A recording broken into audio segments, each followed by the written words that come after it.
Welcome to Strip Cover Lit, where we squeeze the bigger picture out of literature. I am Adrian Fort. And I'm Dalton Gentry. And we're here for part 3 of a 4-part read-along as we go through Adjustment Day by Chuck Palahniuk. And I believe this will actually end up being a 5-part series because I've already got most of a rant written. Oh, you don't say. For the conclusion of this book. For some reason, I figured you might have a little bit of a rant. Yeah, this sucks. Yeah. This sucks. So we had part 1, we had part 2, we had part 3. Part 1 being the build-up to Adjustment Day. Part 2 being the actual event of Adjustment Day, and it seems like part 3 is just the downfall. What has happened after the event? Yeah, the fallout. The fallout of Adjustment Day. And boy, did this fizzle. This just fizzled. Yeah, so there's not any... This is not a novel. Okay. This is a series of almost events. Okay. Like, not unfortunate events, but a series of almost events. It's a series, here's the one part that really gets me. If I can find this quote real fast. We don't know our characters.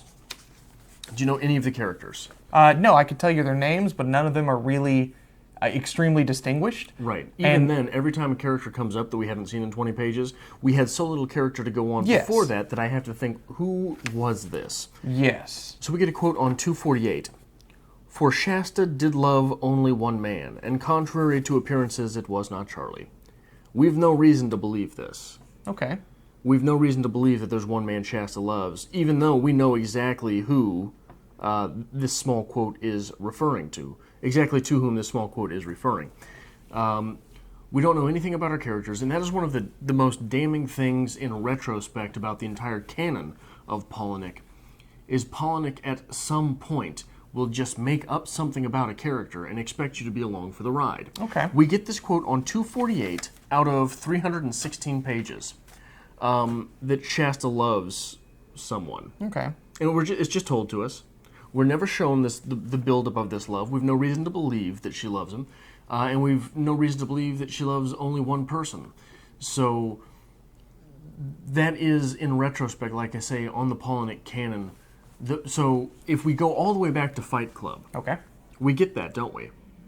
Where they just add in little bits here and there and you just expected to believe them? Well, Tyler Durden is the narrator. This is true. Now, in that book, it's a twist, it's a flip. It's something that there's no real way to have seen coming, but we go along with it because it is that Hollywood twist. Okay. But in the greater canon of Palahniuk, we're given those things in every story that he writes that we've no reason to believe were just told by the narrator. Okay. And it never developed. That's the damning thing, though, is it's successful in Fight Club. In this, it's just tiresome.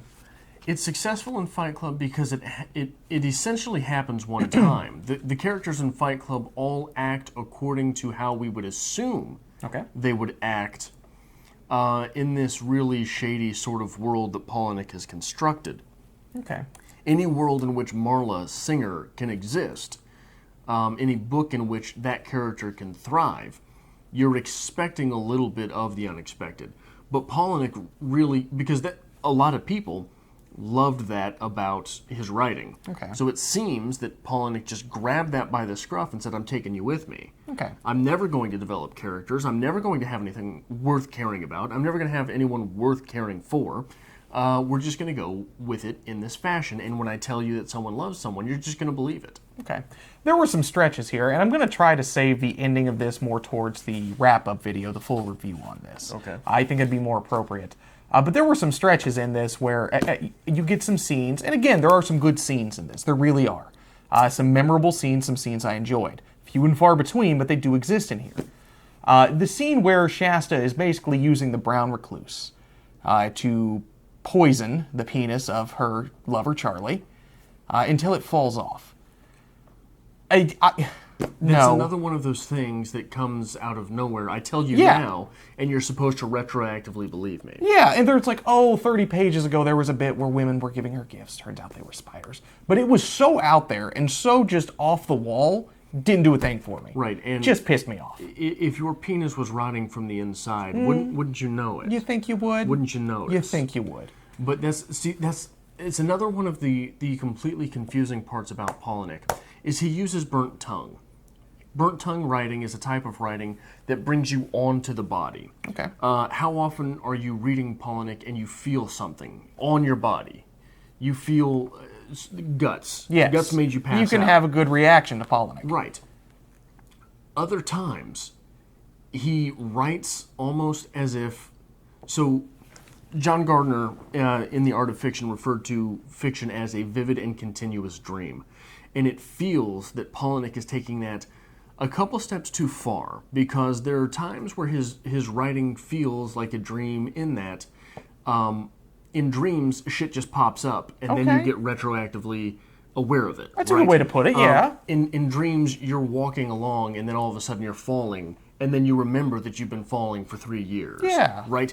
He put something in there, and it's like, oh yeah, well this has been going on for like ages, man. Right? It feels like a dream. Something pops up, it's given to us, and we're supposed to just go with it. And we've been talking all month how, in concept, this was a good idea to be playing with. It was. And if Palahniuk could just pull something off here, and neither of us could put like that nail in what that thing was, but if he could give us that Fight Club twist, something that brings this together, something that makes sense of this, it would be all right. It really would. But this is not that. Well, even then, if he could give us... So one of the things that I was secretly hoping for this entire time, once we got this little nugget that this might be a self-aware novel, is that I was sort of hoping that this would be the anti-Fight Club. Okay. Because he's been trying so hard to write Fight Club again. Okay. I think there might be still shades of that, especially those ending pages. There may still be shades. That's, again, something I really would like to get in more to on the full summation. Shades of Fight Club or shades of the anti-Fight Club? Shades of Fight Club in here, and shades of putting Fight Club down. Because how does Talbot go in the end? He doesn't, does he? Right at the very end here. Let me see if I can find just the last page. What's the last gift we're given here? In the basement of abandoned house, drop of blood welled up in scabbed wounds. Oh, spoiler alert, by the way.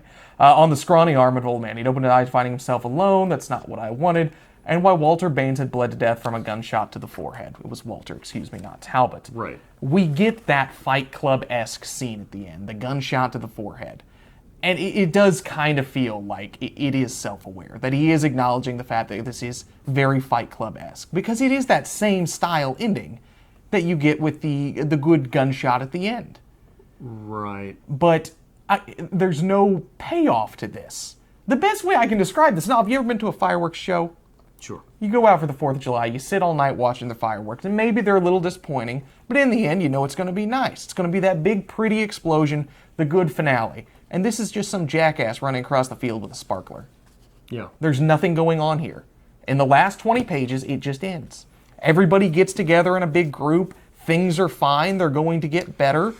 Characters who have never met just form friendships out of nowhere. Well, in fairness, and I'm going to call you out on this as well as I'm calling myself out on this. Okay.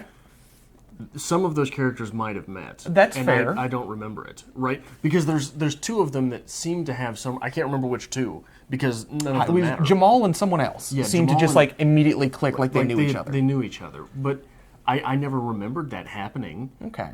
It's completely... But I'm willing to give Palahniuk the benefit of the doubt on that I don't remember because, I mean, let's be honest. Okay. It did a little panning here. I'm like, what can I fucking talk about? They give me a little bit of something here. I did find out here how exactly that I'm writing hot and sticky, so that makes me feel better about myself. From 264, Talbot explained that while Adolf Hitler had been a prisoner in Landsberg prison, his cell had been on the side of a constant party. People bought beer and food, visitors crowded the room while Hitler regaled them with his ideas. The ideas that resonated, that made Hitler's listeners smile in recognition, Hitler collected those ideas into his first draft of Mein Kampf. These ideas would engage the largest number of people. Absolutely, that is my hot and sticky writing. Because I'm doing the memoir, I'm sitting around telling stories, and that's the first thing I did. I'm like, what story that I tell gets the most pop out of people? Yeah. So, I mean, it felt good there. But you bring up Nazism there, and that is right in the heart of, I believe, the specter of Nazism pops up, and then it doesn't go away through several people, right? Okay. You've got the quote there. So a little bit Nazism had been thread throughout this entire novel, a bit like communism, because they both had to be, right? Fascism is the far right, Nazism is the far left, and both of those ends come to the same destination, which is something such as Adjustment Day. Okay. But it once that specter of Nazism came up at the end there, with the little story about Hitler, and then you go into some other story about one of Hitler's henchmen in the next person's story, and then we flash to someone else, and you get some mention of Nazism there. It's like, oh, hold on, Palahniuk. You're drunk. A little heavy-handed. You're writing, and you've got Nazis on the brain. You don't just do that. Okay. It's so frustrating because a lot of what I'm finding to hate about this novel, I'm finding to hate about this novel on a very writerly level. Okay. Things that piss me off as a writer, because it's sort of, those are the things you edit out. Yes, but even more than that, from just a straight-up reader's standpoint, you pick this up on the shelf, you've never written a thing in your life. It's not enjoyable. No. It's rough terrain. It's just shock and awe. There's no substance to it, honestly. But I think that from a reader's standpoint, I am more forgiving. I am more willing to say, oh, okay, buddy, you got something. You got something in the chamber. Let's see how far it shoots. Okay. But this, I can't even put it into words. There is something about this novel that underrides everything that makes sense. Okay. And it feels so unfair to put it that way, because it seems like sour grapes against a novel. But there is absolutely nothing worth having here. Okay. I think one of the big successes that Palahniuk had, especially with Fight Club, was it kindled something in people. It was that emotional appeal to people, that drive to want to push away from mainstream society, to cut it on your own, and to cause a little chaos.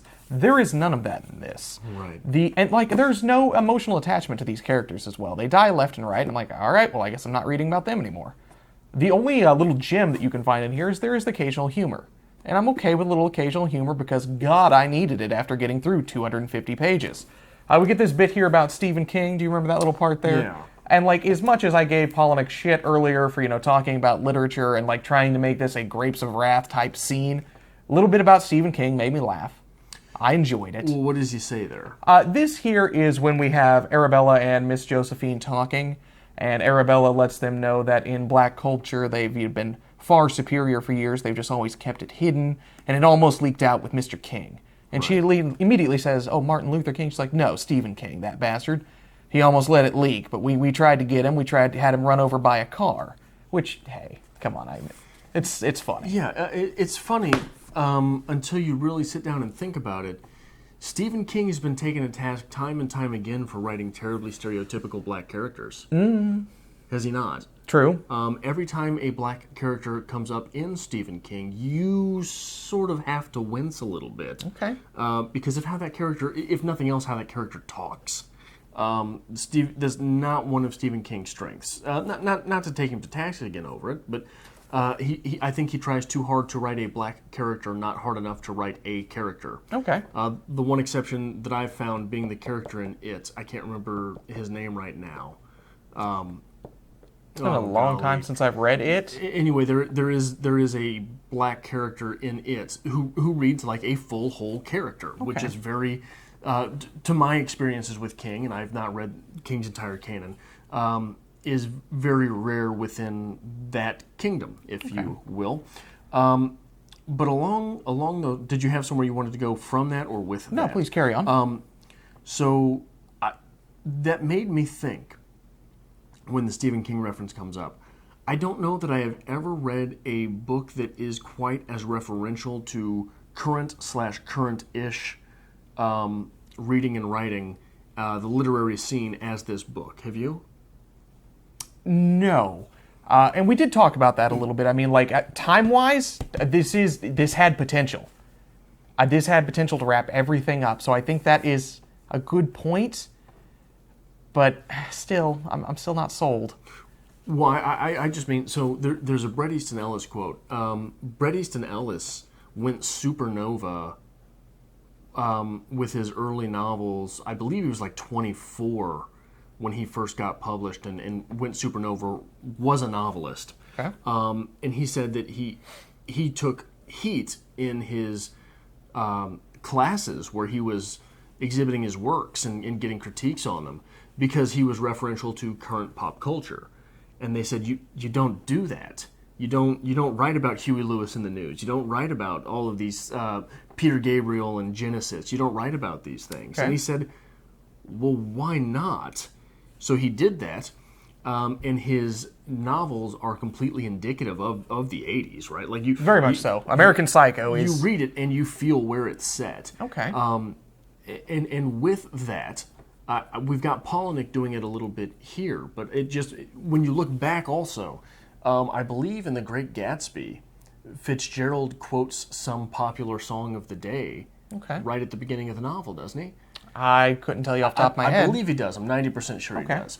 So it's, and what is The Great Gatsby? When you think of quintessential literature, when you think of quintessential 20s, quintessential early 30s, you're thinking of those writers. Yeah, it definitely sets the scene as well. You know exactly where it's at. So I wonder if there's something there that Palahniuk is trying to do, attempting to do, and this sounds like an asshole thing to say to towards Palahniuk, but this honestly, this took 4 years since he's published anything? It's been 4 years? I believe so. Long fiction-wise. Exactly. This really feels like he sat down a month before it was supposed to be published, and he's like, shit, I was supposed to write a book. That's why and he just slung stories, he slung bits, and tried to tie them together, and it's not successful. That's why I made that point last time about if the Sean King phenomenon is in here, I'm calling bullshit. Okay. Because this was written last week. Fair enough. And sent to press. But yeah, it does feel, it doesn't, it's not even concurrent. It doesn't even feel of our day. It feels very right now. It does. Which is, It was interesting to be able to read something in that regard, but it didn't do anything. It didn't do anything. It didn't go anywhere. It didn't use anything properly. There was such a good build-up here. There was good build-up because war was coming. War was impending. The gay community was waging war against the white community, and the black community was. Yeah. It's coming forward. This is happening, and there could have been some good things happening here. And then it literally just went. So that happened, and here we are. No, they never even said that happened. It was sort of, that's going to go down. It's coming. But we're sneaking out. That's all it is. It's just like, it's coming. There you have it, and we're moving. And then you have the Charm breaking her brother out of the prison, essentially, which doesn't... that's another thing that just bugs the shit out of me about Palahniuk's writing. How did she break him out of prison? Fair. How? I have no idea. No idea. Neither does Palahniuk. Exactly. Palahniuk just said, we're going to get him out of here. I feel like, and again, I feel bad bashing Palahniuk, because I do enjoy Fight Club. I love Fight Club. I have a lot of respect for Palahniuk. I think he does good things when he's clicking. However, with this, it feels like there was even a moment where he was attempting to be literary. He sat down, he's like, I need to put something in this here. I need to draw this together. And that's where he says, it's supposed to be Judgment Day, not Adjustment Day. But regardless, it doesn't really change anything if you want to call it something else. See, to me, that felt completely anti... You think so? Well, because the entire time we've been reading this, one of the things on my mind was I kept wanting to say in this read-along, Adjustment Day sounds a lot like Judgment Day. But I was like, that's a stupid fucking thing to say. It doesn't mean anything. A Judgment Day, Adjustment Day. Sure, of course there's, that's how you... At some point, I have to believe that's how you try and... So there are certain phrases which, quote-unquote, ring a bell. Judgment Day is one of them. Mm-hmm. So if you can have something that sounds like that... Okay. I kept noticing it, and I was like, it's a stupid point to make. So when that stupid point to make ends up being crucial to the entire novel, I'm pissed off. Fair. I'm done. And again, I said I really wanted to save this, but it's starting to irk me. I do think this was self-aware of Palahniuk. We have Walter, the man who essentially pinned all of this through Talbot's rantings and ravings as he was basically being tortured. This very much feels like Palahniuk, as Walter the writer, is writing basically what's being screamed at him, what's being forced upon him, and even the slight changes he wants to make, just the Adjustment Day, Judgment Day thing, it doesn't fit. And at the end, it's a bullet to the head. So I want to hope this is Palahniuk putting this to rest and maybe trying something new. I hope that this is Palahniuk's final novel. Really? Yeah. And it might not be, but I'm not giving the next one a chance. Okay. I'm done. I mean, you haven't read Snuff, have you? No, I have not. I trucked through that. Did you? Yeah. And that's the thing. There are a few, I really do enjoy Lullaby. Lullaby is a solid novel with some weird stuff. Did you read Choke? I have Choke, and I've read maybe half of Choke. Yeah. And then I stopped. That's all you need to do. That's all you need to read. Okay. So Palahniuk, I'm just done. I'm just done. It's ridiculous. I don't even really have the words. Okay. We invested 3 weeks, which will turn into a month, in this for No nothing. payout, yeah. For nothing. For absolutely nothing. It was rough going, but I mean, hey, that's a good thing. I mean, we did trudge through it. That's something. Maybe we can steer some other people in the right direction, saying, hey, let's just give this one a skip. Well, don't need to read that. I'm not a big believer in that. I'm not a big believer in telling someone not to read something. There might be something in here that, no, absolutely, there's nothing positive in here. There's nothing that you're going to read in here and think, oh yeah, man, that's the way you do it. I think but it might be necessary to read this in order to see this is why you don't tell that fragmented a story. Okay. This is why you don't tell something that is so underhandedly grandiose and mundane at the same time. This is why you don't take every expectation from your reader and go ahead and piss on it. Okay. This is a good example of all of those things. Why you don't do them. Yeah. You breathing now? You good? Yeah. I feel like we're about ready to slip into Adrian rant mode. Like I showed up, I'm like, you okay? I'm not sure if this is normal pissed off Adrian or like special pissed off Adrian. We're about 21 minutes in now, and I don't mean this as an insult. I've been so heated, I don't remember you talking this entire time. Okay, that's feels, all right. It feels like a rant. Okay. Because I feel like I'm just bouncing ideas off of the front of my brain so that I end up with a headache. Oh, get it off your chest, baby. You'll be all right. We'll make it through. I don't really have much else I can say about this. I can't find anything worth a damn to really pull out of the last third of this. Like I said, they built it up like a great war was coming. They built it up like Adjustment Day was both good and a failure. And then they did nothing with it. The last 20 pages, they literally do nothing. Yeah. And like even Palahniuk tries to like pull this great Grapes of Wrath scene here, where things are bad, but we just kept trucking on. Right. And no, if you want to make something beautiful and wonderful like Steinbeck's Grapes of Wrath, do it on your own. Don't just say, well, it was like the Grapes of Wrath. You remember that? Right. Wasn't that nice? And it takes a lot more effort than this novel did. Yes. This was so half-baked that you have to believe Palahniuk was fully baked when writing it. This novel is just, like I say, it's not a novel. One thing that stands out to me is the Charlie sections. Okay. They read like George Saunders. Like he was, who's good now? Oh, well, that George Saunders guy is pretty big. How does he write? Okay. It really feels that way. Well, let's get on to the Charlie section here. Towards the end here, the white population, Caucasia, for some reason goes a full Renaissance festival? I guess. They start speaking in kind of like a butchered Old English, very Renaissance fair-esque. Right. For no goddamn reason. Which and I'm it's even fine brought with. up by Shasta.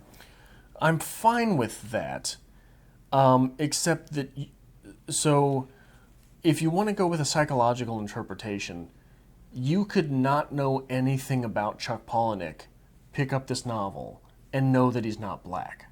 Okay. Because the white people go full goofy, which is possible. Fair. Right? The gay civilization, we don't really get much of it, do we? It's just sort of mundane. It is. It's just day-to-day life. What's the black civilization? Don't mention a lot of it. You get that brief section with Jamal. They have extreme technology. Oh, it's wonderful. It's not even technology. You know what I'm It's saying? lost wisdom that they haven't been able to use because, they haven't had the opportunities. They've been suppressed. And it's a utopia. It is a utopia. So But- the only place where we get any type of real imaginative force is with the black civilization. It's very brief, though. Because he knows nothing about black people. Okay, there you go. Like that's where you're going with that. Like that's the only thing you're left to. So it feels like a nod and a wink towards, hey, black people, you like me, don't you? I'm playing you up. Does it not feel that way? Because everyone else goes, every other civilization goes to shit, and then we ship the South Americans back, we ship the Asians back. And then we've got white people who screw everything up. We've got gay people who screw everything up. And we've got black people who live in a utopia. Which doesn't even feel satirical. Like it feels...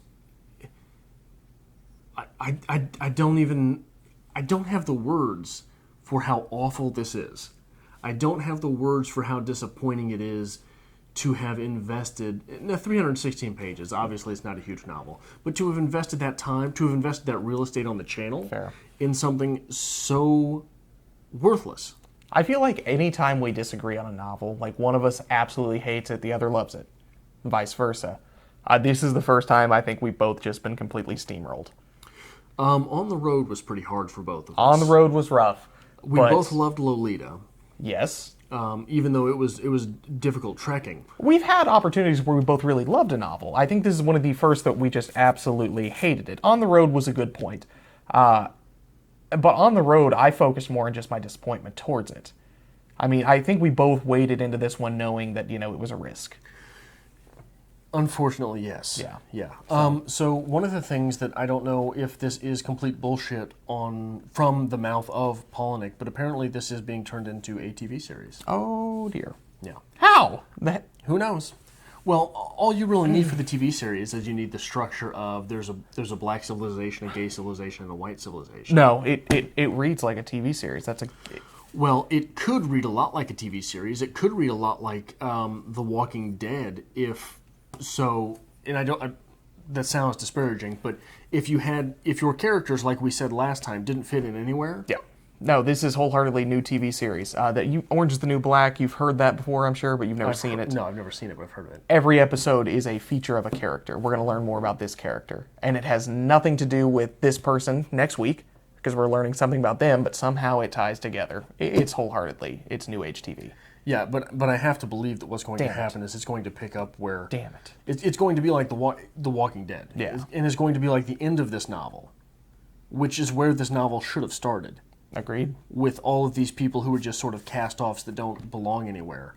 That's where it's going to take place. Fair. Because that's the only place that you can tell a story such as this. You will have insights to all three of the other cultures, but you will be in the Netherlands, the in-between worlds, the Badlands. We'll have to talk about that a little bit more next week. We're going to wrap all this up, give the full review, the full summation, everything next week. Yeah. That's going to be rough going, I think, as well. It's going to be bad. You want to end us there? Make you feel better? Sure. We're done. Good ending. Done here. Make sure you hit the like button down below, at least for Adrian's sake. I'm trying to perk him up. And hit subscribe down below.